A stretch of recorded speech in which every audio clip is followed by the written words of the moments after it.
Well, hi there. Hey, how's it? It is a 5 p.m. West Coast time. I am still not sure what time it is in Hawaii. I'm going to say 2 p.m. 2 p.m. That's my guess. 2 p.m. Hawaii. And I'm going to definitely say I know it's 8 p.m. on the East Coast. 7 p.m. for our Central Time folk. I am Mad Statter. And boop a doop. This is Chatter with Statter. We've got a couple folks already hanging out in the chatterbox. Looks like Darlene is in the house. And it looks like Shock is also there saying, how's it? What's up? Here's the schedule and everything. And my best guess is Mama Sean is also in the house coming in on that YouTube side. We are coming at you live, Twitch and YouTube. Rick is home. I had a feeling that Rick was the one that came home that Darlene was talking about. Good to see you, Rick. Hope the cabin that you were at was safe and sound and you got her a little bit unbuttoned, getting ready for the early start of the season. I'm feeling a little feelinish. Yeah, that's right. I've got some feelings going on. So today I decided to do some errands, run some stuff, kind of ignored some workplace things because I decided I was going to get fancy pants with the stream today, right? So having a good time putting the stream together. No worries. It's a wonderful little thing. And then at the very last minute, I decide, poor decision. Poor decision. I decide, actually, you know what's a good decision? How about this? Hey, Gina. I'm going to say hi to Gina. That is what is a good decision. And what's even a better decision is no mice and no ice at the cabin. A great way to open the year. Picola tea in the house as well. All right, great. Let's see here. Okay, now that I've got my story on the verge of being started, I'm going to keep you all in suspense for about 30 seconds. I don't know how long, but let's get the party started and I'll tell you why I'm feeling feelings.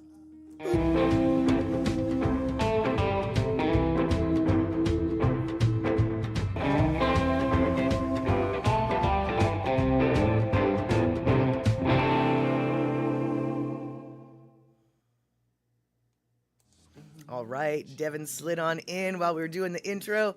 Shock bragging about first tick of the season. Well, maybe not bragging, but let's just say she brought it up. Luckily out here, we don't have too many ticks to worry about, which is a wonderful thing. Then again, if you go to the eastern part of the state, you do have to worry about the ticks. Speaking of the eastern part of the state, we will be talking about that later today. But before later today, we're talking about now today. And what happened today, you guys. So, I was in a great mood. I was putting together the stream. I thought the stream was going to be fun. The stream will still be fun, I'm sure. But I decided 10 minutes before the stream started, hey, why don't I log in to my work email and just have a vague idea of what I'm going to have to tackle later tonight when I'm done with the stream. Yeah, never do that. Never. When you're in a good mood, don't ever log in to your work email. I'm a professional, I know this, but I did it anyway. The first email I opened was from a brand new client. A client so new that he was referred to us. We didn't know who he was. We have not worked with him. As far as we knew, he appeared out of the mist. Hey, Badgeries, good to see you. Coming in from Bangladesh, if I remember correctly, or wait, no, not Bangladesh, Pakistan. I wanted to say Bangladesh because it started with a B, but no, Pakistan. Anyway, I checked my emails from the new client who's responding to an email in the earlier thread that I hadn't seen. And as it turns out, an earlier email that I had sent to the brand new client and my boss and my coworker to introduce them all.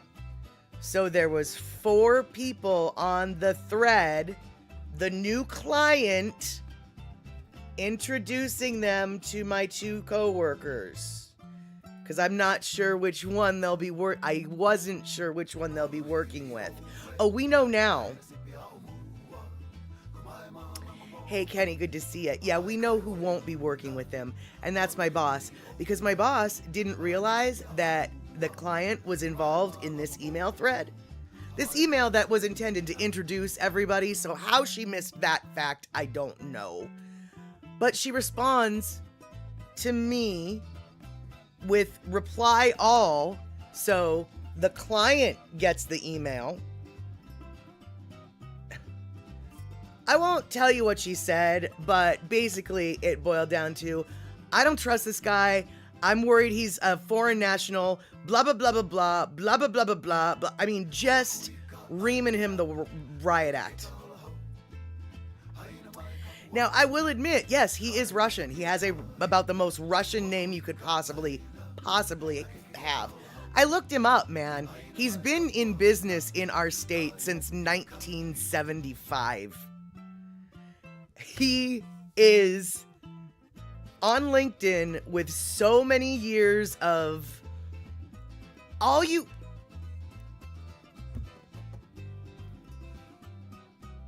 if you Google his name and say Seattle, things come up about him. And everything that comes up about him on the interwebs coincides with everything he had already told us. And I don't mean to put one client over another client, but this particular person is very wealthy, and in his job is to know other businesses. So to say that if he liked us, he would have been a great referral source is a vast understatement. But he would and could and hopefully will be. But at this point, he has no reason to. So yeah, that's gonna be the first item on my list to see if I can smooth some things over, because he and I, in our email relationship, it was all good and all fine.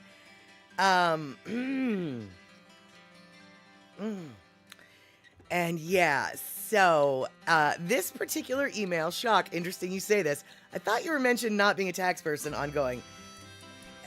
My future in the tax industry is questionable. But after this particular incident, I will say, okay, it did remind me, like, oh, I do have a little bit of professionalism and work ethic. I do, like, okay, like, I do have a little bit of feeling for this industry still. It's like, or maybe it's just my customer service agent. It's just like, oh my God, that was the worst. Oh, that was the worst.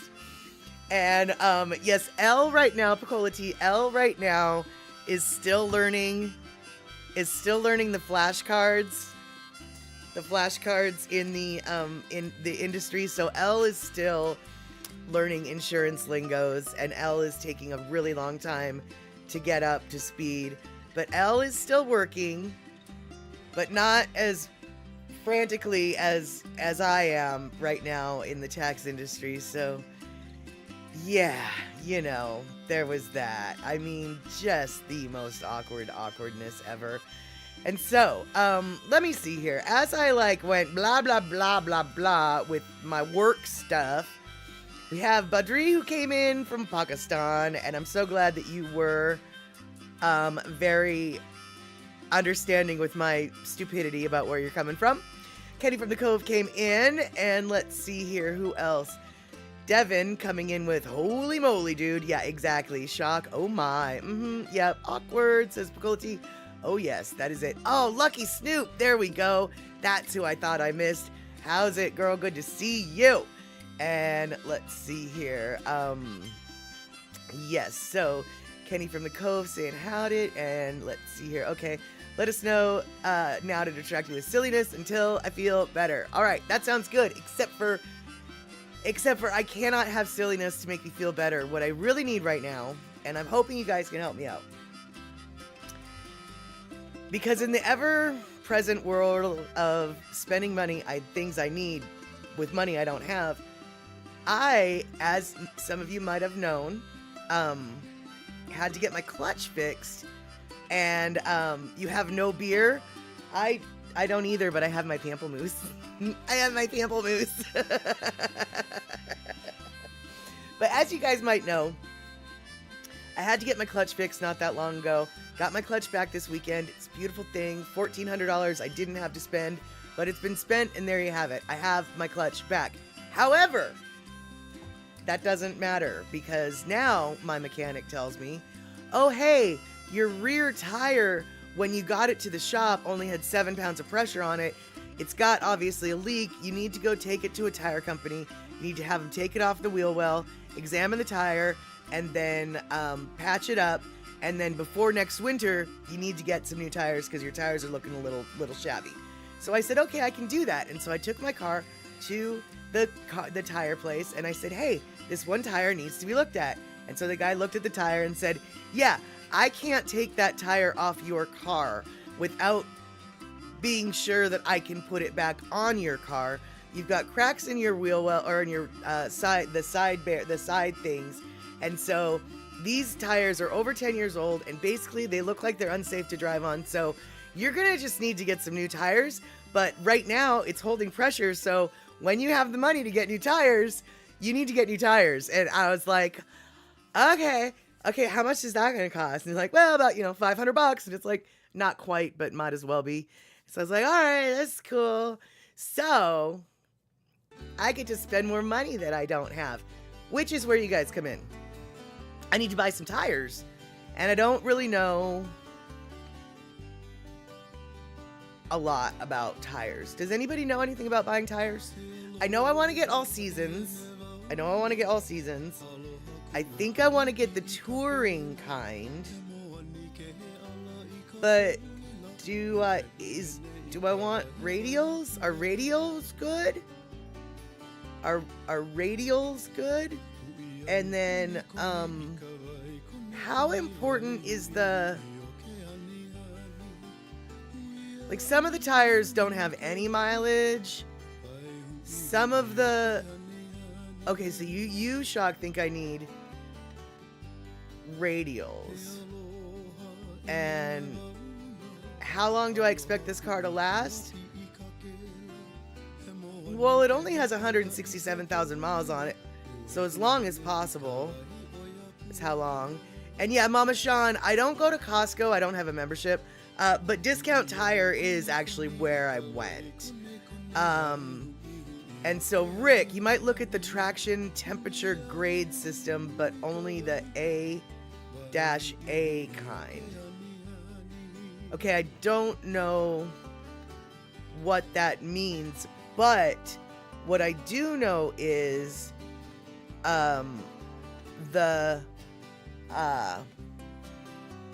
one of the people on my Facebook feed was telling me I need to look at brake rating, which I think maybe the traction, can you explain to me where do I traction temperature grade system? What is that? How are the so traction A grade, temperature A grade. So where do I look that up, or how do I find that about the how do I find that out about the tires? Is there a website I could go to? Because I found this really cool website that had like a bunch of different tires from a bunch of different manufacturers, and you could sort by, just the size you need or whatever. So I was looking through and I was like, okay, so there's high performance and there's touring, and and they're printed right on the sidewall. Oh. Okay. Well, Mama Sean, yeah, exactly. Just ask him for the size and what's on sale. That's probably what I'm going to end up doing. But I feel like I would like to have an idea. Well, right, Devin, that I know. I already know what size tire. The size, I already know that. And that's why I've narrowed my search down. I've narrowed my search down. Okay, any tire website should show the grades too. Okay, so now, Rick, is the grades A, B, C, D, F? Or do they have a different grading system? because I saw some things that were like a number with an H or a number with an A. I didn't know what those meant.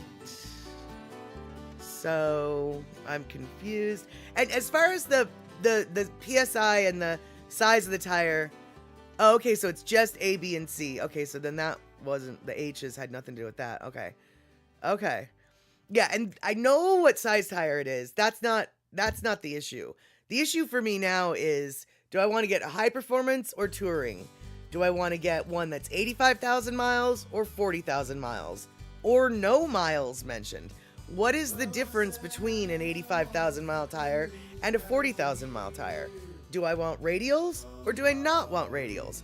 Radials, from what I hear, have more of a chance of sidewall issues, but I don't really know. And since we don't have a lot of snow around here, but we have a little bit, and we do have a lot of wet roads all year round, kind of all season. I know I'm getting all season ones. That much I know. It's just a case of when I went down the rabbit hole, there was a lot of information, and I didn't really know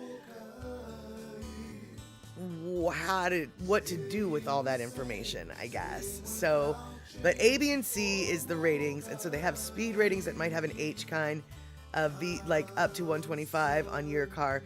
Yeah, it seemed to be 95 was the 95 was the thing.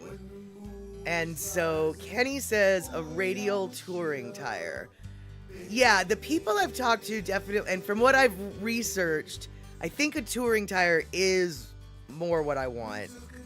But then when the radial thing came into play, I was like, I don't know. And so a radial touring tire. Okay. And shock, yeah, I don't overload my tires, but underinflate, well, sometimes they lose stuff and I don't really know. You're overanalyzing, get what your budget can afford, and yes, radials all season. Other than that, mileage is the cost. More mileage costs more. Okay. Picola T, tell me about it. Size, sidewalls, and performance. This could easily be a conversation about choosing the right brassiere. Absolutely. Oh, and you know what though? I dare say, Picola T, that sidewalls on the brassiere hold, at least for my brassieres, hold a heavier, they bear a heavier load than my tire sidewalls. Sidewalls on the brassiere, very important. Very important. Okay, and so Shock, you're saying the other kind of tire may well wear out faster. And Rick, kind of depends on your driving needs. Touring tires are good for freeway driving. And let's see here. Well, Kenny, yeah, I don't have a high performance car, so I don't need a high performance tire. That's also kind of what I thought. But I also was like, well, I don't really have a touring car either, so. And Shock, am I going to be racing? Well, it depends on if you piss me off on the freeway or not. But, I mean, racing, no. But, like, getting up to 85 easily on accident without meaning to? Yeah.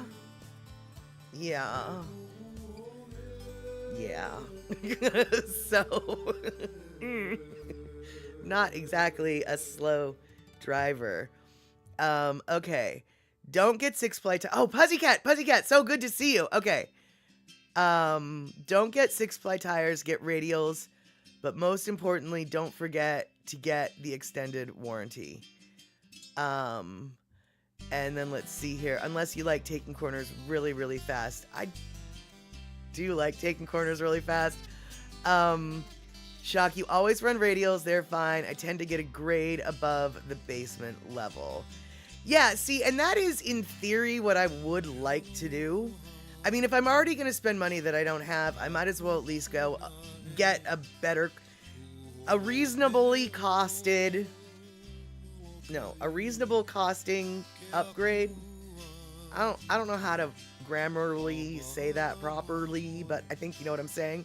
I would like to get one step up from the bare minimum if I maybe can afford it. But wasn't even sure what my bare minimum needs were. Because I was looking through, here's the deal, I was looking through the tires, and I looked through a ton of them, and then suddenly a radial tire popped up, and I was like, oh, I feel like I know about that, and I feel like maybe radials are good. Do I need radials? And Huzzycat says, radials will give me at least 30% better gas mileage. Oh, I like that. And then exactly, Rick, there's a fine line between a good tire and a good price. Right, because I don't have a lot of extra money to spend, I would like to spend a little extra money on the front end for a better long term, rather than like, oh, in 3 years, these tires are going to blow up and I'm going to have to buy a whole new set of them. Because with an all-wheel drive, you kind of have to buy 4 at a time, even if only one of them screws up. So, I don't want to buy the cheapest if that's going to mean I'm going to have to replace all of them sooner. But I don't know. And yes, I think Darlene, Rick, and I do drive similarly. He told me he'd be home by 3, got home by 2. You jokingly said, 80 or 90? Heck to the yeah. Heck to the yeah. And, okay. And that 3-hour cruise only took you 2:45. Nice. Exactly, Shuck. If you're on all-wheel drive, if you replace one, you replace them all. Absolutely. One time I was able to replace one tire. Only because a week after I got my brand new tires, one of the tires ended up getting sliced open by a bunch of razor blades that somebody left on the ground or on the street. They scattered them on the street. And they weren't just razor blades, they were bent razor blades. So they were very distinctly designed to wreck someone's tires. They did. In fact, they wrecked them so hard I could hear it. As soon as I went over it, I was like, is that a hissing sound I hear? And then it was like, why, yes, that is a hissing sound I hear. And so I was able to get one replacement tire that one time, but only because I had literally like less than 50 miles worth of drive on the remaining 3. But yeah, exactly. Let's see here. I have the same, hold on, Kenny. I have the same size and style of tires on Blue that she had when I bought her, but when I buy tires, I shop by price for the size and style I need. Discount tire, Walmart, who has the better price wins.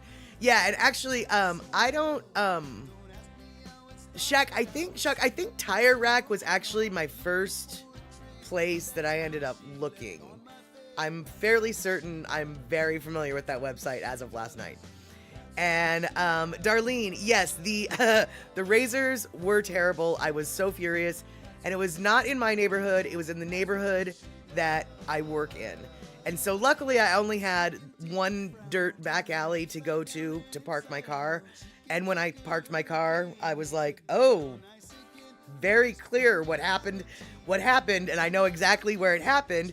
And I walked back to where it happened, and there was razors all over, scattered. So I picked them all up, and I had just like a shirt full, basically. And yeah, I was livid by the time I gathered them all. Let's see here. Shock, if you hold out till October and my friend doesn't need new tires, and get you a discount there, but otherwise just buy some stinking tires. No, I'm not gonna hold out till October. I'm going to be getting, in theory, next payroll is when the tires are happening, which is why I'm doing my tire research now. And so I'm bringing all the Statterbox crew in for the tire situation. And let's see here, Cola Tea disclaimer, I know nothing, so just say my uneducated opinion. Feel like good tires are important for keeping roads safe. Maybe choosing ones that are the best value. And no, that's exactly it, Cola Tea. That's why I'm talking with you guys, because it's like, yeah, I could choose the cheapest ones, but I don't know if I'm comfortable with that choice. Once I understand what it is that I'm choosing, then I can make a determination as to whether or not is that cheap price a good price, or is it just a cheap price? right? Because yeah, that is that I'm totally picking up what you're laying down. Yeah, you don't want. I don't want to just get the cheapest one. I do want to get the cheapest ones if they happen to also be as good as the next level up or the next most expensive ones. But yeah, I think I know what you're saying. And Darlene, why did some person do this? What's wrong with people? I don't know. Darlene, I'm assuming you're talking about the stupid razor blades. I can only assume, and very rarely will you hear me saying this, but I'm going to go out on a limb and assume it was some kids who were in the neighborhood just messing around, thinking it'd be funny, because anybody who's driven a car, had car maintenance, they know that that's not funny. So I'm gonna blame it on it was some kids, or I'm gonna blame it on an angry ex of someone, and they were trying to target someone, but they targeted them very poorly. I'm gonna assume it was kids who just didn't know any better. And normally I don't like to blame stuff on kids, but I'm gonna lay this one on the kids, sorry. And let's see here. When you worked in auto, it was worth it to buy from Tire Rack and have Goodyear slap them on. Okay, that's good to know. That's good to know. And let's see here. Did my mechanic buddy inspect my axles and boots for me? I don't have any idea. He said something about boots, but I don't know. I don't know. Probably he does a very thorough job. Should he have? Because if he should have, then he did. He put grease all over the place. I don't know. I wasn't with him. And let's see here. Kenny, I have rolled the dice on cheap Maypop tires until I could afford better tires. Yeah, but you see, that's the thing though, is I'm trying to avoid that. Because that's just penny wise, pound foolish. And I don't have the money to buy cheap tires. I don't have the money to buy expensive tires. If I'm going to spend money I only want to spend it once. That's kind of where I'm coming from with that. Because, yeah, my mechanic was saying that, why don't you just get a couple cheap tires and wait until blah, blah, blah. And I don't want to buy 2 sets of tires this year. I don't want to do that. I would rather spend $500 on 1 set of tires than $100 on 1 set and $400 on the next. If that makes any sense, even though it's the same price. And let's see here. Rick, just a random thought. Go back to your Subaru dealer and ask them for a tire quote. They'll give you all the need for brand, style, rating to pin your research on other tire shops. That's true, although, Rick, I don't know if I'd have to go to the dealership. I didn't go down the Subaru rabbit hole. But Subaru, I think, has a sort of a database like that. But yeah, that is an avenue of investigation that I do need to further explore. And let's see here. You've never seen tires for your Subi at less than 85 each, so it's still not going to be 100. Oh, absolutely shocked. Totally, yeah. The way it would be $100 for a set is if I bought 4 used, equally worn tread tires for $25 a pop. Which, frankly, I really wouldn't do that because I wouldn't risk it. But that's where the 100 came from. Yeah, because there's no getting anything. With my research, it looked like I could buy a tire that would fit my car for $60. So 4 of them would be $240, but they'd still have to ship them to me, and I'd still have to get them mounted. So, once you do all that, it's kind of expensive, or more expensive. But yeah, $60 is about as cheap as I've seen a tire, and that's not including any mounting fee or anything like that. And so, and Darlene, I'm so glad. Thank you, Darlene, for at least vaguely trying to pretend to understand what I'm saying. That that it makes sense. Bite the bullet. More money going out. Sad and awful. I've been paying a lot out lately. Good God, you don't even know. I was lamenting that to the bank cashier earlier today because she was like, "Oh, you got your car back," and I was like, "Yeah," and I was like, "I found out you need new tires," and she's like, "Oh no," and so then we were just joking about how we're spending money. We're spending money we don't have, and so then we were just like, bring it on, universe, and then we both were just like, no, universe, just kidding, we were just kidding. And no, Shuck, exactly, those 4 tires have to all be within like 2 millimeters, so yeah, I understand, which is why it's not, yeah, I understand, yeah, I totally understand. And then, and yeah, exactly. Exactly. Right. The mount and ballot and disposal fee. Precisely, Mama Sean. And so it's like, okay, so I can buy I can buy a tire, a discount tire for $73 a pop. And that includes the disposal, the mounting, the blah, blah, blah, blah, blah, blah, blah. Or I can buy a tire for $60, have them shipped, blah, blah, blah. I mean, it just, the math works out to not necessarily have them shipped. So yeah, that's what the fiscal, really, the responsible thing is to spend the money I don't have to get some wheels that I need. But I'm really glad, though, that we had this conversation because the whole radial thing, I didn't see a lot of radial tire options. And so I wasn't really thinking it was that important. But after Pussycat and Shock and all y'all are just like, radials are kind of a thing. You should do that thing. I mean, that's not exactly what you said at all, but that was the gist. So yeah, I think I'm gonna do the radial thing. Okay. Because the radials, from what I understand, instead of having layers that go all the way around the tire, they just have layers that go across the tire, and they're layered upon layered that way. Sort of like Kappa cloth. What? Yeah, Kappa cloth. It's what they use in Hawaii, what they used to use in Hawaii for paper and for clothing and things like that. And Kappa cloth is the inner part of a tree that they slice, and they get little strips of it, and then they pound it, and then they pound another strip and another strip, and then when the strips are real thin, they place them on top of each other and they pound them and pound them. And you know how I know that?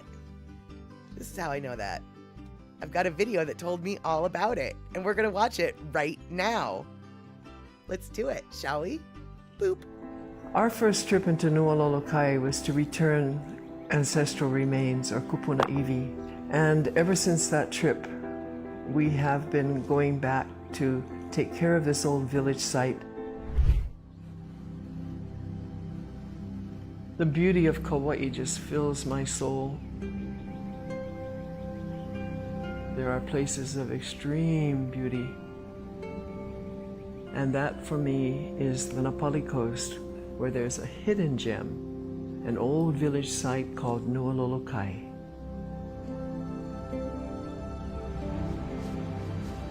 It is an absolutely ideal place to perpetuate Hawaiian culture.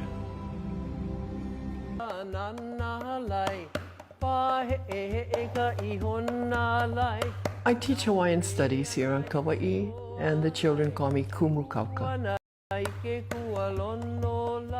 I teach hula, which is Hawaiian dance, Olelo Hawaii, which is Hawaiian language, and kapa, which is Hawaiian bark cloth. Oh my God, it's so beautiful. In Hawaii, we did not have loomed material. We made our clothing and our blankets from the bark of a tree. Kapa is made first by growing the plant and then harvesting it, scraping off the outer bark, removing the inner bark, and pounding it out. You've got to pound and pound and pound and pound, and then you need many, many strips. You felt them together and pound them all out as one. But you've got to have the materials to teach Hawaiian arts. And those materials are very much based on plants.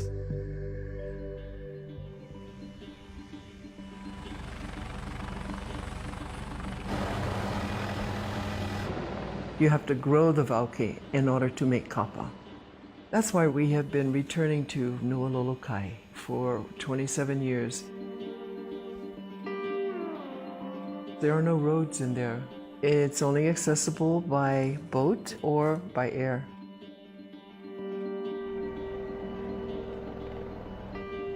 You feel the sense of place when you land. Then you walk along the little trail. And when you look out at the ocean and you see the turtles that are resting on the beach, they have been on that beach for centuries. We have only been on that beach more recently.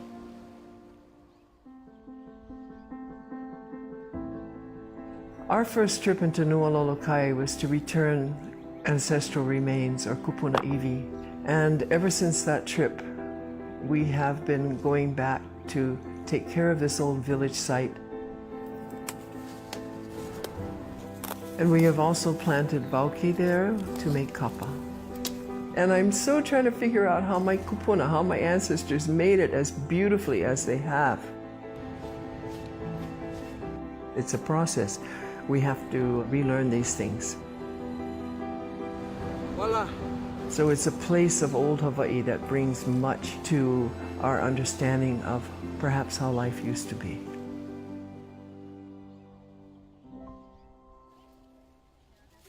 Come in right here, and you're going to cut it at the bottom. I like to teach my children about kapa because first of all they have to learn how to take care of the plants, and then they have to learn how to harvest them and how to clean them and how to pound them. They know who they are, they know where they live, they know why they live here and what they can do to help. How do Hawaiians see the land? That the land is the chief and that people are its servants.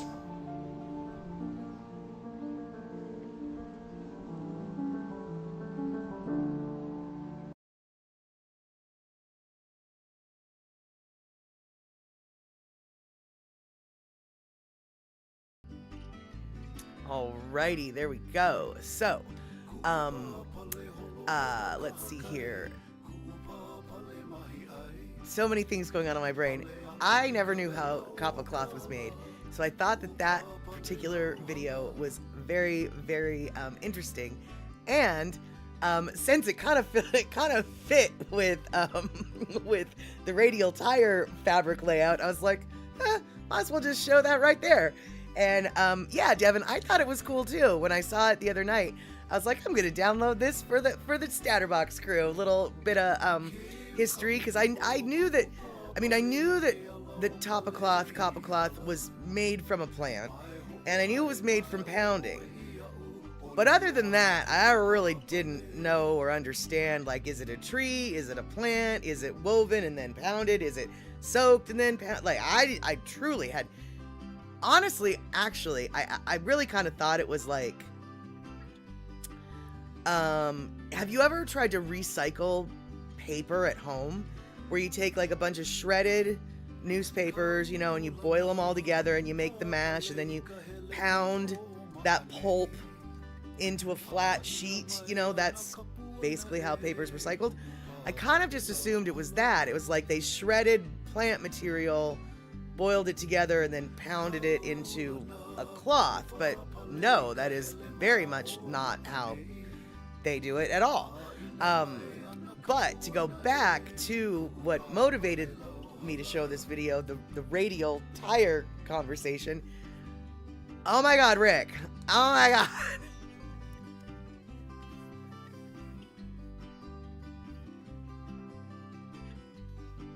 Is that what the R is for? I had no idea. Okay, so then. Okay. So.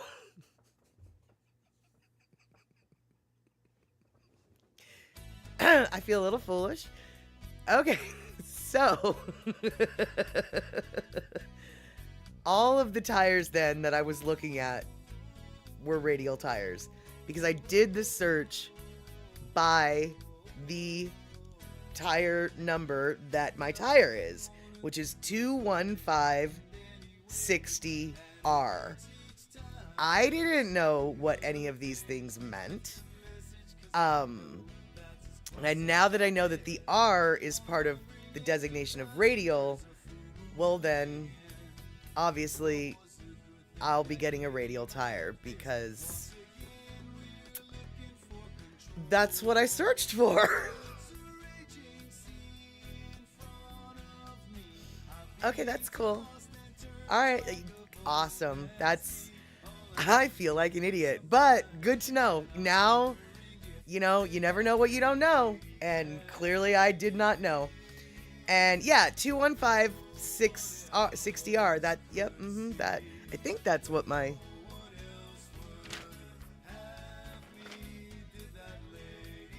Oh, no, actually, No, actually, it's not just that. It's 21560R16. I don't know what the 16 means, but that R is in there, so that says to me that it's an R. Yeah. And Kenny is saying the only two types of tires that I know of for cars and pickups is radial and bias ply.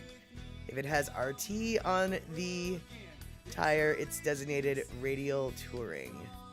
That R is the radius. That's not what Rick just said. Rick said the R means... Rick says the R means that it's radial.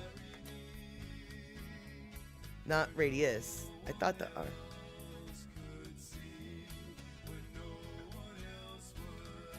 I thought... Okay, so 16 is the diameter. And the R is the radius, and I don't really care about everything else, right? The R is about the radialness, though, not the radius. Okay, Shock, I'm gonna trust Rick over you because I've got that. I just got so confused. And so Dr. Steve said 16 is the diameter of my rim. Okay, let's do that. And Darlene, I'd be just like you, Mad Statter. Like I said, I leave car stuffs to my Rick, and I'd have to be learning and asking questions just like you. And so no, I'm not trying to beat myself up, and I know what you mean, even though you didn't write beat myself up. I know that's what you meant to write. So the R does equal radial, according to Rick. And Rick's name starts with an R, and so Rick better know. I'm going to take Rick Foot's word for it. And so, Darlene, I'm having an affair with your husband. I'm using him for his tire knowledge. Right in front of your face. That's right. I'm stealing him for my own right now. I'm using him. I'm leaving my car stuffs to Rick, too. But don't worry. I'll let him take you to the cabin. And Shock, 215 is the tire width in millimeters. Got it, I guess. I'll believe you. That sounds about right. There we go. No, exactly. I'm not. Well, Darlene, the whole entire affair has taken place in front of your very own face. So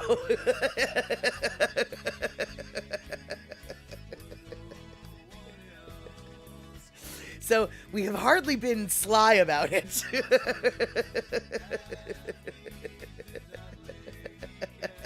I know you're only joking, and obviously I'm only joking.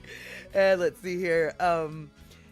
So after 275X75RX17RT, I'm assuming that's going to be a truck tire, not my tire, because that sounds too big. That sounds too big for my tire. All right, you guys. Awesome that we have hopefully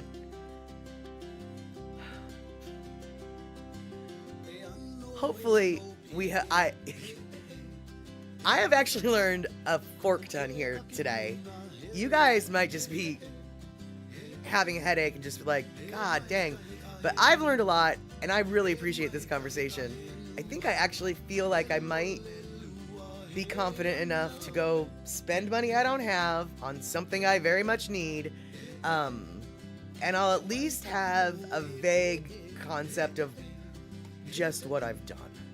And that's exactly it, Darlene. It is time to take a little breather, a Lono break.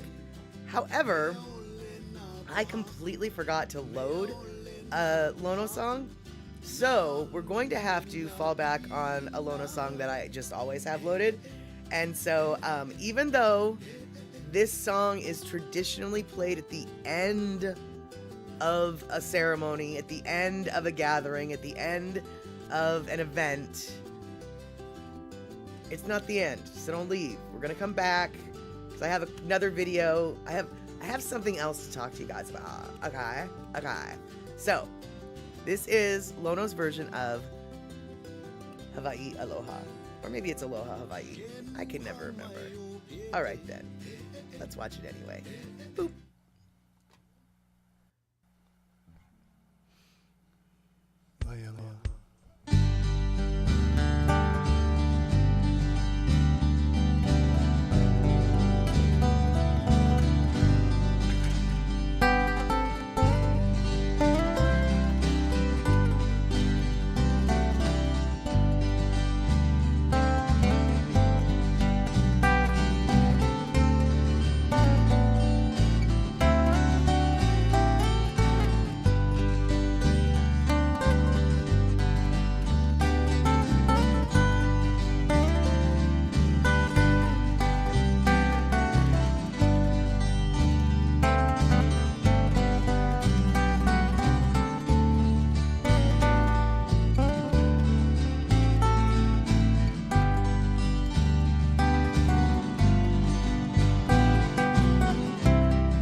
Oops, sorry about that, you guys. I went outside to go look at my...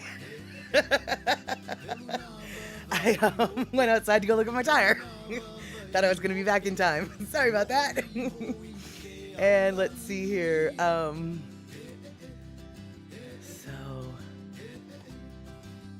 Darlene, be married to a car guy is handy. Yes, your son too. Totally, Mama Sean. Dr. Steve was explaining all the numbers just now. Awesome, dude. Yep, there we go. Everybody's learning stuff now. Okay, so yeah, the I can say that I was pretty confident with the tire size. Like I said, I got that off of the Subaru website. But my tire also, I looked and I was like, okay, yeah, those are really the numbers. And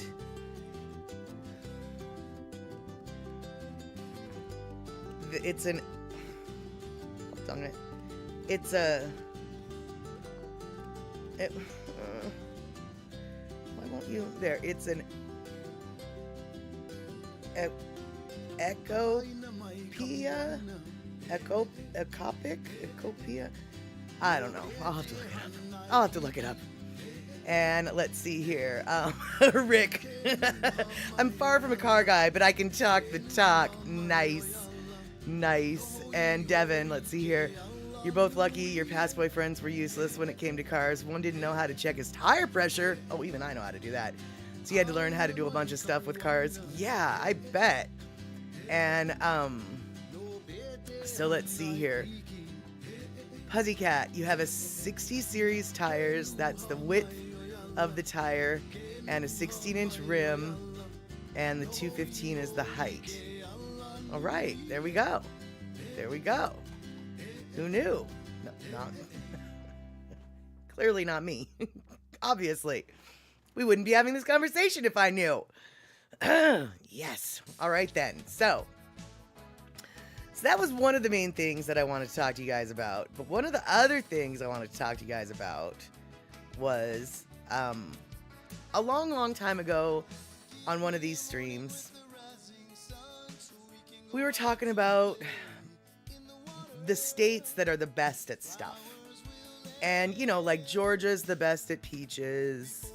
And, you know, I don't remember exactly all of the awards that we gave out, but you know, by default, I had to give Minnesota being the #1 best for apples because they produce the Honeycrisp. And let's see here. Rick pulling my leg. Do you think I can handle a chat about thread depth? Well, I'll tell you right now, dude, my thread depth is almost non-existent. Even I could look at my tires and go, that doesn't look quite right. I need to maybe get some new tires. Oh no, Crow, just in time. And then it was too late. You've been wanting to hear this song again. Oh wait, never mind. This song disappeared before you got in the stream. Oh, I'm so sorry.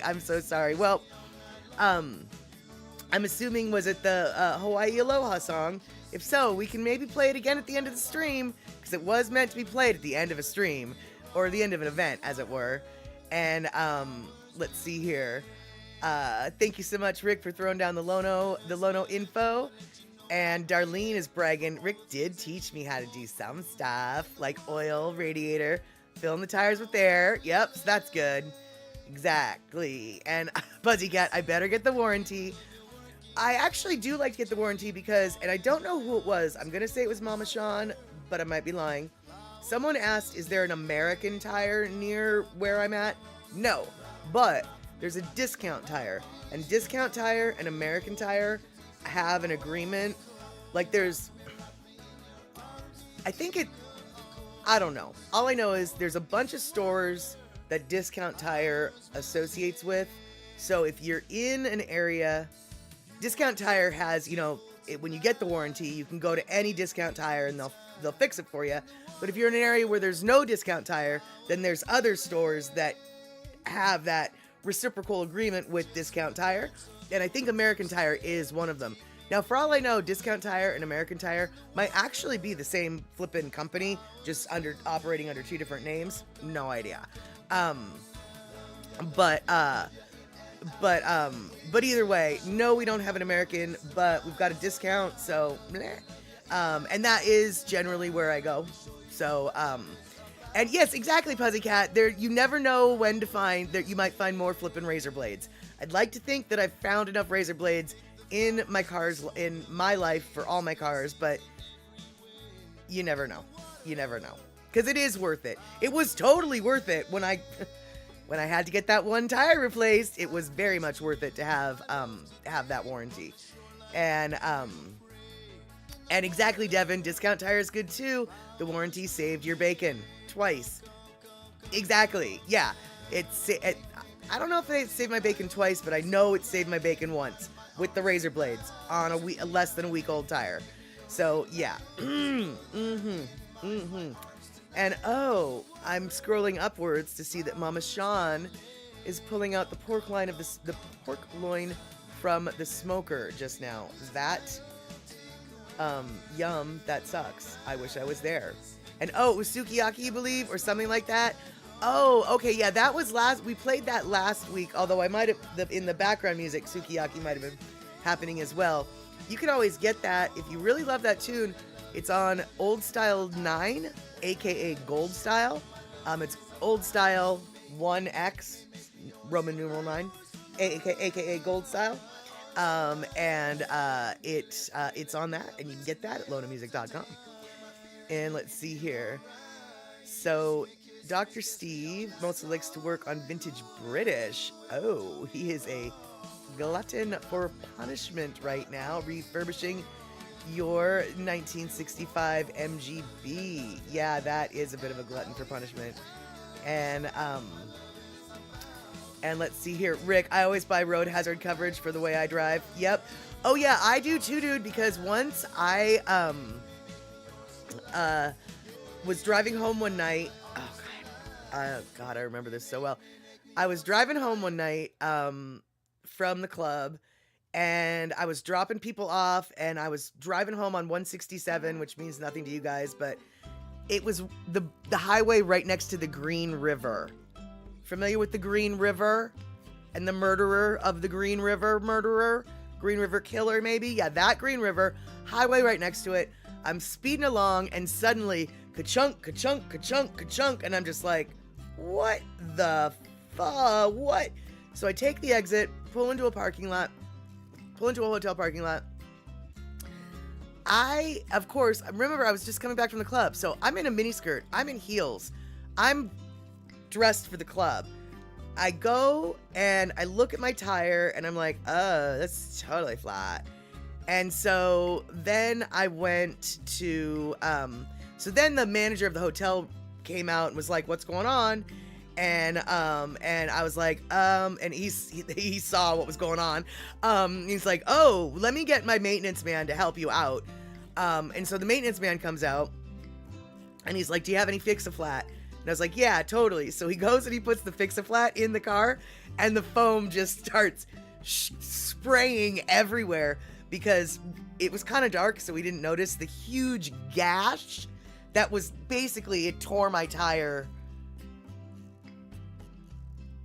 apart. It tore my tire apart. There was there was no fixing that flat out of a can. And road debris. I don't know what I drove over, and it literally tore my tire apart. It was not a slow leak by any stretch of the imagination. Luckily, I did have a spare, so the maintenance guy put that on for me. Very beautiful. But yeah, you know, when you go pull into a hotel parking lot in the middle of the night wearing a mini skirt and high heels, the manager is gonna come out of the hotel and just be like, what are you doing here? It's like, yeah. And yes, Devin, I was very lucky. Very lucky. And let's see here. In the city driving, he's not as risky if he's the driver. There's enough close. Yeah, he drives more defensively in the city. Yeah, no, you have to in the city. But once you get out on the road, yeah, dude, I've got myself a manual for a reason, right? And, okay, so Pussycat, you have Extreme Contact 5 on the Mustang, making it a very grippy tire. Right, yes, so you can take your corners fast. And you guys, there is a reason why I wanted high performance tires. Because I take corners fast. I do. But I really shouldn't have them. And yes, Kenny, Green River was also a hit song for CCR, and it was a delicious soda pop. Unfortunately, after all of those wonderful things about Green River happened, this one really not good thing happened in regards to the Green River. And unfortunately, more people think of that than the others. But, you know, hey, whatever. Um, but okay, you guys. But to get back to what I got distracted from a minute ago, earlier this season, like we have seasons here on this stream. Earlier in this stream's history, we talked about states and what Washington was best at, basically. And on this stream, we really couldn't come up with anything. Like, you know, yeah, we're good at apples, but Minnesota gets the apples. And if Minnesota doesn't get the apples, then New York gets the apples. We're good at peaches, but, you know, Georgia gets the peaches. We're really good at wheat, surprisingly good at wheat. Way better at wheat than one might think. But North Dakota and the Plain States still beat us at wheat, right? So, like, what is it that Washington does better than everything else? And I finally thought of it last night. Last night I thought of it. Now, before I thought of it, let me hold on here. Before I thought of it, I actually went to my produce stand. And my produce stand is Dwayne's Produce, and that is Dwayne and his son. His son is holding the paper. Dwayne is the older guy holding the award. His son, I don't know what Dwayne's son's name is, but while Dwayne's son and I were in the produce stand a few weeks ago, I posed that question to him. I said, hey man, on my live stream, we're trying to figure out what Washington's the best at, man, dude. Like, what do we got, you know? So of course the first thing out of his mouth was, well, we've got the apples. And I was like, dude, I gave apples to Minnesota. And he's like, yeah, but the Honeycrisp. I said, dude, the Honeycrisp was developed in Minnesota. Oh, dude, he was so bummed to hear that. He's like, all right, well, he's just like, well, if it's not apples, he says, maybe I know it's peaches, because oddly enough, we do grow some amazing peaches in the eastern part of the state. But I said, no, dude, the peaches, that's Georgia. You know that. You know that's Georgia. And Darlene, yeah, Wisconsin, that was part of my conversation with her. I was like, you know, Wisconsin's all about the dairy and the cheeses, blah, blah, blah. Crow, Pizza Pocket, sounds good. So finally, we both settled on something neither of us wanted. We both were like, well, you know, Kent Valley really grows some good cabbages year round. We make good cabbage here. And both of us were just like, we're not happy with this answer. We don't, cabbage, we don't want that. But last night, I had a vision, and Pacola T already knows, because Pacola T went to the optometrist with me, and she knows what it's like to get your vision adjusted. And sometimes, man, you just got to get yourself some hops. And god dang it, why can't I just get myself some hops? Yeah, and it's the hops, dude. Washington State grows 3/4 of the hops used in beer production in the United States of America. 3/4 of the hops come from Washington State. In this particular picture, you see hops in all its forms. You've got the fresh hop on the right. You've got the powdered hop up front. You've got that, hey, let's go back there one more time. You've got the dried hops in the upper left, and then in the back corner, you've got hops that are pellets. Now, am I referring to those nasty Cascade hops? Ew. Well, yes and no, my friend. I mean, there is Cascade hops that is a variety, but there's also the Vista variety. There's the Adina variety. Now, the variety that we're going to see here in just a second from France, the Barbe Rouge, that's not from Washington. That's from France. But as you can see, different hops have different flavor characteristics. The one from France has sort of a berry and black currant flavor. Now, these are what they look like. And yes, Mama Sean, I bet you did grow them when you lived up here. And because, yeah, they do grow easy. And then, so that's that. But then, all right, here we go. So the Talus, their primary flavor note is citrus, right? With a little bit of woody aromatics. But this Vista, their primary characteristic is sweet fruit. A little bit of herbal, a little bit of citrus. So different hops, and Cascade is one variety. Different hops present different flavor profiles, and like I said, apparently in the United States, excuse me, actually worldwide, the hops grown in Washington are very much prized, but in the United States, about 3/4 of the hops used by craft brewers and major brewers alike come from the Yakima Valley. And if you're looking at this thing going, it kind of reminds me of another plant with green flowers, another different kind of plant with green flowers, they're closely related. Oh yes, they are closely related. And but alas, this is what they actually, god dang it, this is what they actually look like. And Crow, what did I give to your home state, New York, although you haven't been there in a few years? Oh, I can't remember what I gave to New York. I can tell you that if Minnesota wasn't going to get apples, New York would get them before Washington. I was going to give apples to New York before I gave them to Washington. Washington is known for apples. Our number one cash crop in the state is apples.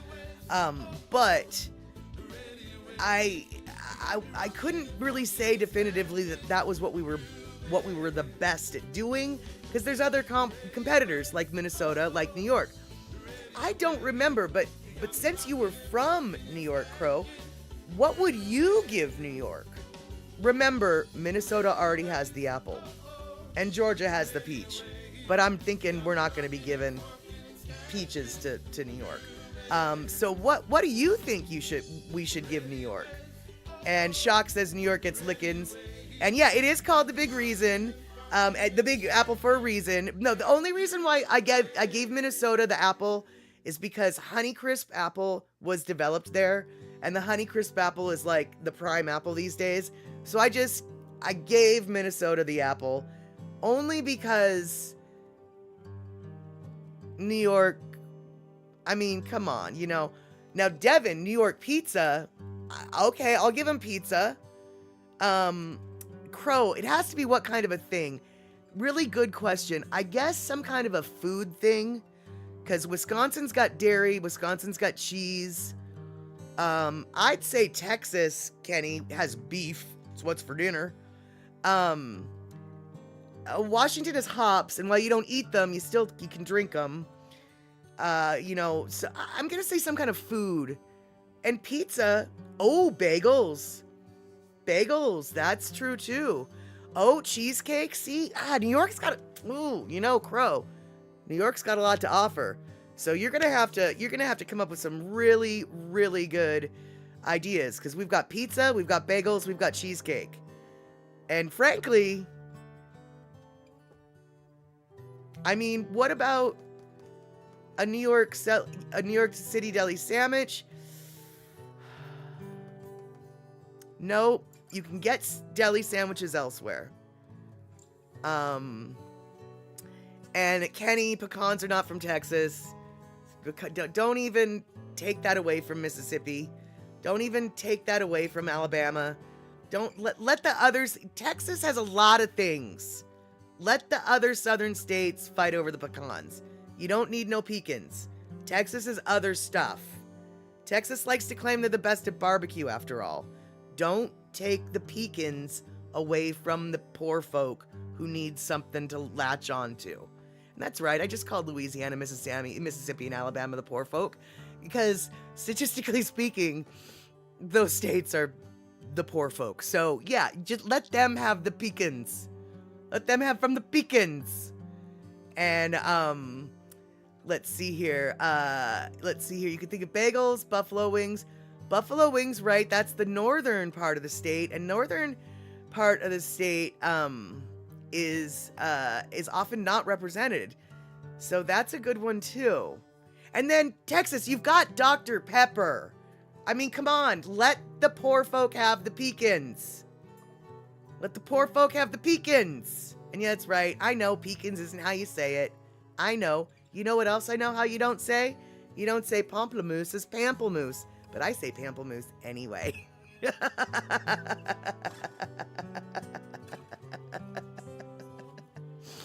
And let's see here. I wonder though, now if we really wanted to offend a New Yorker, what we could do is take a bagel and crush it up and make a bagel crust for a New York style cream cheese. That'll be for dessert. And for dinner or for lunch, we'll have a pizza bagel. And that will make every New Yorker equally angry. And sometimes you can't please everybody, but if you can make them all equally angry, then that's as good as it gets. So maybe that's what New York's got. It's got a cheesecake with a bagel crust and a bagel pizza. And yeah, I know I've got the entire East Coast marching towards the West Coast to me right now. I can see the pitchforks. I can see the pitchforks and the torches. All of the torches and the pitchforks that are marching my way right now. I see them. I see them all. Yes, I know. I kind of deserved it.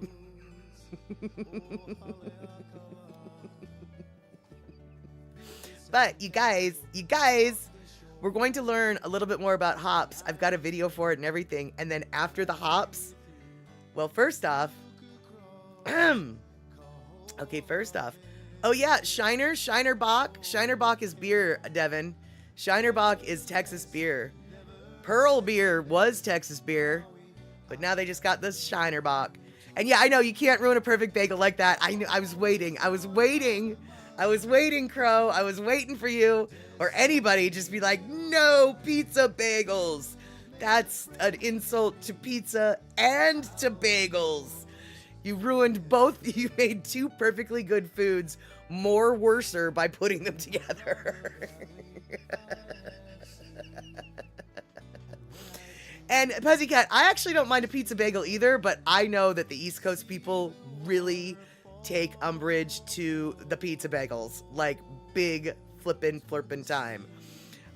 Yeah, totally.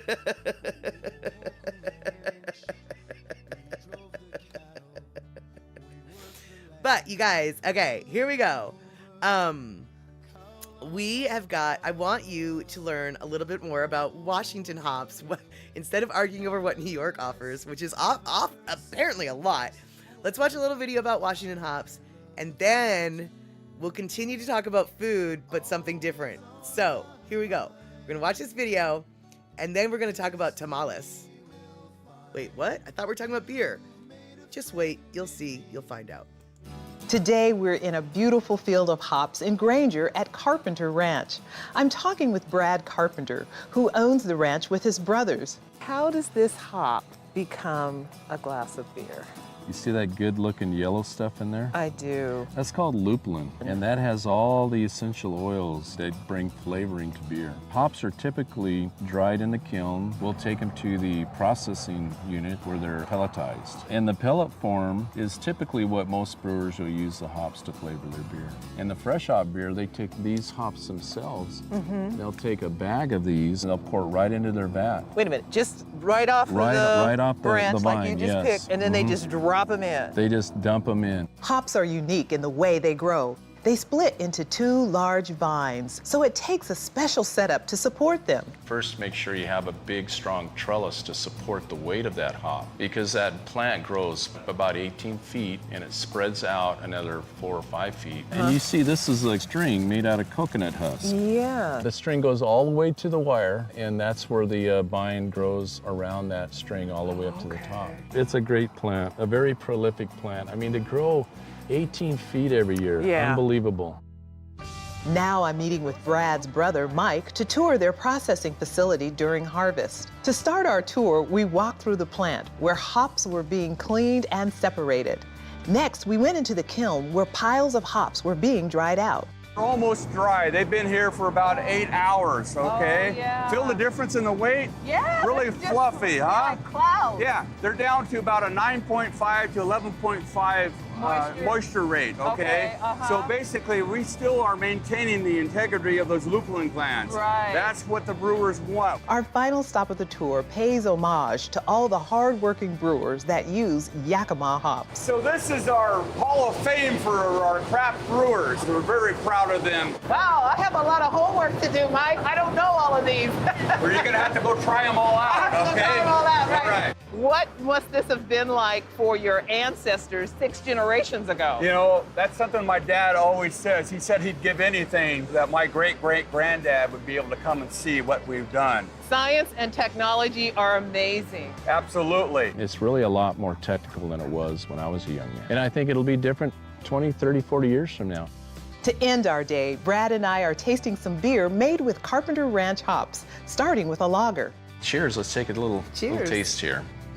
Oh, I like that. I like everything about that. Isn't that nice? It's got a little citrusy background to it on the tail end, but yet it's got some hoppy flavor to it. Now I'm trying an ale brewed with fresh hops. Wow, I like that too. Do you? The hop flavor in this is from a fresh hop, which is a green hop right out of the hop field. And they have to get in their brew in a matter of 24 hours. We're excited about being involved in the hop industry. It's a lot of fun. A lot of work, but a lot of fun. I can see that. Hops really love that dry climate that we have here in the Yakima Valley. Hops are very photosensitive, so they have a photoperiod or a day length that triggers bloom development. So when that day length changes, it's good for good yields because you get more bloom developed. All those factors combine to a great place to grow hops. And why hops need to be grown in Washington. Yeah.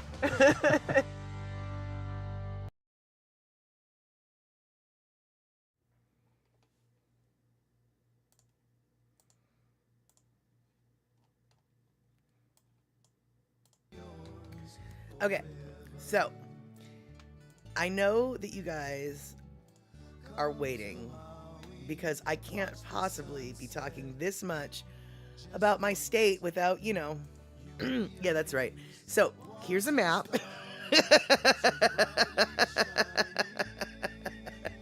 Here's a map. Now, where is Yakima, you might ask? Yakima considers itself the Palm Springs of Washington. Yakima is pretty much in the center of the state. If you can see where that little yellow sunshine is, that is where Yakima is. And the Yakima Valley basically goes from that little sunshine area all the way south and to the east, where you hit Richmond and Kennewick. And the surrounding areas, the Yakima Valley is for, hey, music, so good to see you. And of course, there's a map. And all right, that's the area where Mr. P's kinfolk are from, Central Washington. Yes, exactly. Central Washington has a lot of mountains, and they like to grow the apples a little further north in a place called Wenatchee. But when it comes to the hops, and what we just saw, that's in Yakima. And Yakima, like much of eastern Washington, is full of agricultural land and not full of a lot of pizza. However, if you want to get a James Beard award-winning tamale, you go to Los Hernandez, which is in Union Gap, which is about 5 minutes south of Yakima, and you will get these James Beard award-winning tamales. And I've had them. And this one right here is their famous pepper jack asparagus tamale. And they only make it during certain time of the year during the asparagus harvest. It's flippin' delicious. If you're driving through town and you don't have time to stop and eat, but you want to grab some tamales for home, they've got a freezer counter. This is Los Hernandez. It's in a strip mall in Union Gap, just outside of Yakima. And this is what their tamales and beans and rice look like in the store. And then the next picture, I believe, yeah, this is what it looks like when you're getting them to go. And so, even though Yakima is a very small town with not a whole lot of people in it, they have some of the best tamales in the country. James Beard award-winning tamales. Very delicious, very filling, gut bomb, good masa to filling ratio, and quite honestly, that stupid asparagus pepper jack one. I don't really like asparagus, and I don't really like pepper jack. I could live off of those asparagus pepper jack tamales. Oh my god. Oh my god. Oh my god. And eMusic says, your best tamales were at a family-run restaurant in East LA. Not surprised that East LA has some banging stuff too. But yeah, apparently James Beard stumbled upon this place in Union Gap. Don't know how he heard of it. Don't know how, whatever. But what I do know is, if you are from a family who is either has Hispanic origin or just loves Mexican food, the Yakima Valley is where you want to be. The Yakima Valley is, as Pecola T mentioned, great wine growing region. It's a huge farming and agricultural region, and ultimately speaking, it is where the vast majority of the Hispanic population lives in the state of Washington, is in the Yakima Valley. I dare say that there's probably more Hispanic people who live in that valley than white people, although I don't have the numbers on that.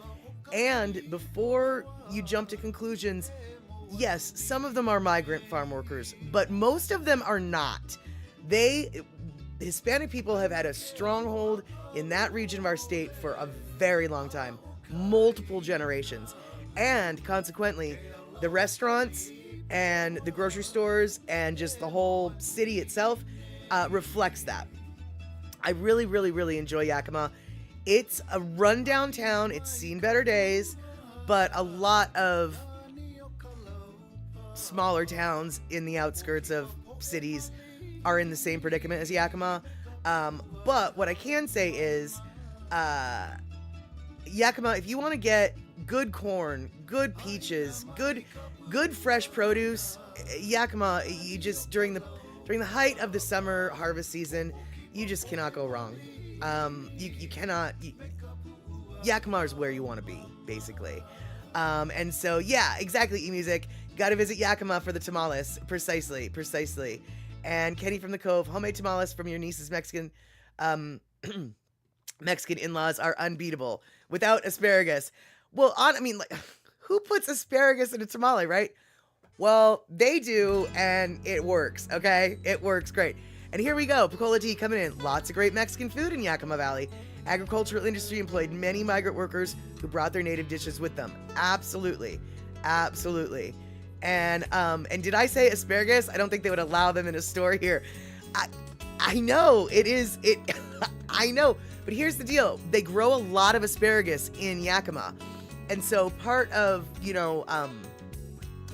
what Los Neanders does, I guess, is they use the local produce that is readily available, not year round, but when it's in peak season for the different stuff, I guess they just like to use them. I don't know who thought of asparagus in a tamale. I have no idea. But I thank them. But I thank them so much for it because it's so flippin' good. Oh my god. You can quote me on that. And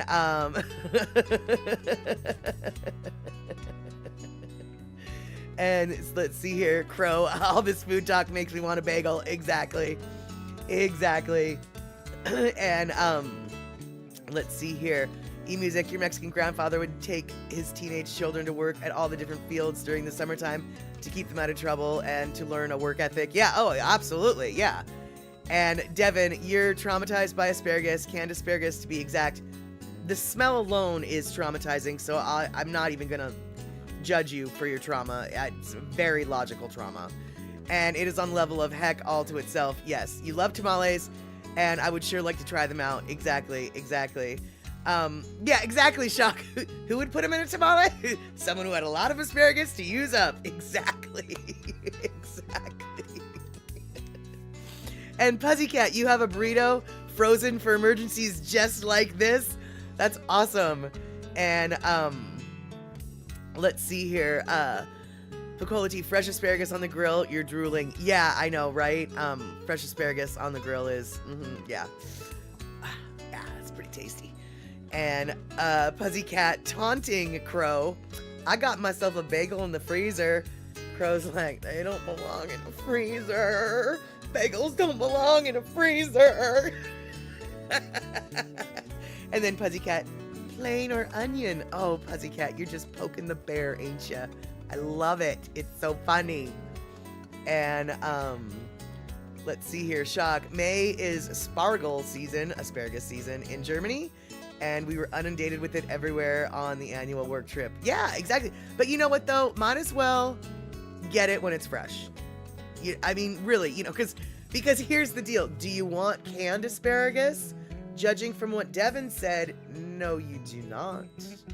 And anybody who's open to canned asparagus knows, no, you really don't want a can of asparagus. And I remember once I went to this old farmhouse in Klamath, Oregon. It's one of the original buildings just outside of Klamath Falls, and one of the original homestead farmhouses or whatever. And they had this two huge garden patches that had been neglected for I don't know how many decades, but they still produced onions and asparagus, and they were just everywhere. And oh man, I picked so many onions and so much asparagus. No, I didn't pick this one, but one of the asparaguses that I saw was like this big around and like 3 feet tall. And I was just like, I didn't even know asparagus could get that big.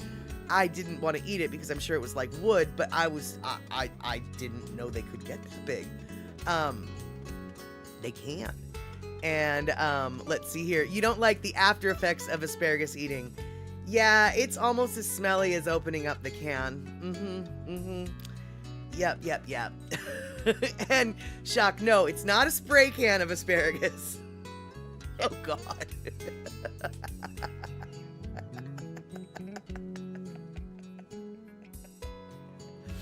And Devin, yeah, you definitely, exactly, Picolati has it summed up right there. Canned asparagus and canned peas equals cruel and unusual punishment. And Devin, if you haven't tried fresh asparagus, I definitely encourage you to.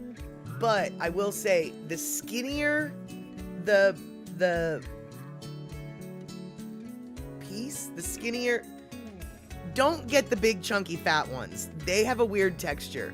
Get the skinny floppy ones. They're better. I don't asparagus. I don't know what to say.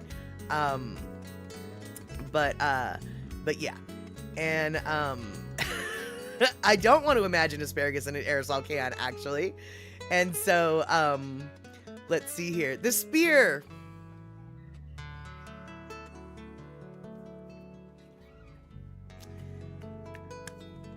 This spear. Darlene knows what I'm talking about, even when I don't know what I'm talking about. Yes, you want to get the individual spears that are thinner, not the individual spears that are fat like your thumb. You want them more like your pinky. That's all I'm trying to say. I don't know what I would do without you guys. But what I do know is that we have got about 1 minute left. So we are going to say what Crow said, which is canned asparagus sounds like canned potatoes. Something I don't want to touch with my taste buds. They don't deserve that sort of disrespect.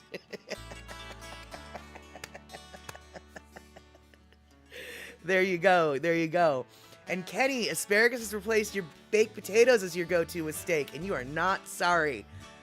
Anytime you eat steak, you should not be sorry. I don't care what's with it. So do not be sorry, my friend. Although, I would have gone broccoli with steak. For some reason, broccoli and steak just seemed like the logical. But the asparagus, that was a good call. Another good call, though, you guys, is because nobody called the 2 minutes. Pussycat called the 2 minutes, and I missed it. And now we're at the bottom of the hour. So, thank you guys so much. Okay, so you know what? Darlene prefers the medium or the sturdier spear. So you know what, Devin, if you're going to try the fresh, buy all of the sizes and decide what you like better. Because I like the skinny, but Darlene likes the chonky. Sometimes chonky is better. Yeah, that's right. That's right. All right, so we are going to say goodbye because now it's 1 minute after the bottom of the hour, and it was super fun. At least I thought it was. I'm glad we could learn about hops. I'm glad we could learn about tires. I'm glad we could learn about asparagus and tamales. And most importantly, I'm really glad that the mods and us got to hang out, and all the chatters got to hang out. But actually, the favorite thing that I did today, you know what my favorite thing is. It's always my favorite thing. I showed a map. I found a reason to show a map. All right, you guys. We will see each other on Saturday, 6 p.m. West Coast time. I have no idea what we're watching. I meant to find that out before today, but I didn't. So let's find out together on Saturday just what's going on. And if I don't see you on Saturday, maybe I'll see you Sunday, 5 p.m. West Coast time. But remember, movies on Saturday, they're at 6. Okay, you guys, have a great one. I'll see you soon, hopefully tomorrow. Take care. And tomorrow's on Andy's show, by the way. All right, see you later. Bye-bye.